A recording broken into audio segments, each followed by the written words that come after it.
साल 2022 में रूसी राष्ट्रपति व्लादिमीर पुतिन ने जब यूक्रेन पर हमला किया तो उन्हें उम्मीद थी कि वो कीव की सरकार को जल्द गिरा देंगे। हालांकि लगभग 3 साल होने को आए हैं और युद्ध खत्म होने का नाम नहीं ले रहा। इस बीच सीरियाई राष्ट्रपति बशर अल असद के पतन के साथ मिडिल ईस्ट में रूस को एक बड़ा झटका लगा है।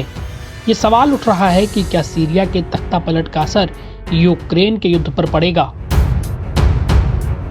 सीरिया के गृह युद्ध में रूस ने 2015 में सैन्य दखल दिया।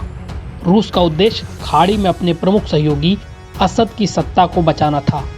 रूस के समर्थन से वर्षों तक असद का शासन मजबूत दिखाई दिया। हालांकि हमले के 11 दिनों में ही विद्रोहियों ने उन्हें हटा दिया। यूक्रेन युद्ध में फंसे होने के कारण रूस के लिए सीरिया की मदद करना मुश्किल हो गया। सीरिया में तख्तापलट रूस के लिए भले ही एक झटका है, लेकिन विश्लेषकों का मानना है कि इससे यूक्रेन युद्ध में एक बड़े बदलाव की संभावना नहीं है। रूस ने सीरिया में अपेक्षाकृत छोटी सैन्य उपस्थिति बनाई हुई है। निजी सैन्य कंपनियों सहित लगभग 6000 से 7000 रूसी सैन्यकर्मी सीरिया में हैं। तख्तापलट के कारण अब रूसी सेना पूर्ण या आंशिक रूप से वापस हो सकती है। हवाई सहायता और टोही और अन्य खुफिया संपत्तियों का इस्तेमाल अब रूस यूक्रेन में कर सकता है। हालांकि ये कोई खास प्रभाव नहीं डालने वाला।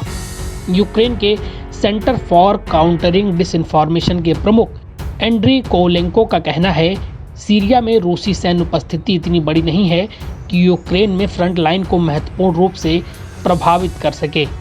इसके अलावा सीरिया में नौसेना या एयरफोर्स हटाने को लेकर सैन्य चुनौतियों का सामना करना पड़ सकता है। खास तौर से तुर्की की ओर से नियंत्रित बोस्पोरस के माध्यम से जहाज़ों के जाने की संभावना नहीं है। रूस को सीरिया की सैन्य संपत्तियों को निकालने से भले ही छोटी मदद मिले, लेकिन असद के पतन से यूक्रेन के खिलाफ अब कार्रवाई तेज हो सकती है। कुछ एक्सपर्ट्स का तर्क है कि सीरिया में पुतिन की हार हुई है। अब इसकी भरपाई को पूरा करने के लिए रूस को यूक्रेन में नियंत्रण स्थापित करने की आवश्यकता महसूस हो सकती है। हालांकि यूक्रेन असद की सरकार गिरने को रूस के लिए एक बड़ा झटका मान रहा है। यूक्रेनी यह दिखाने की कोशिश कर रहे हैं कि यह सीधे न्यूक्लियर पावर की हार है। NBT ऑनलाइन की रिपोर्ट।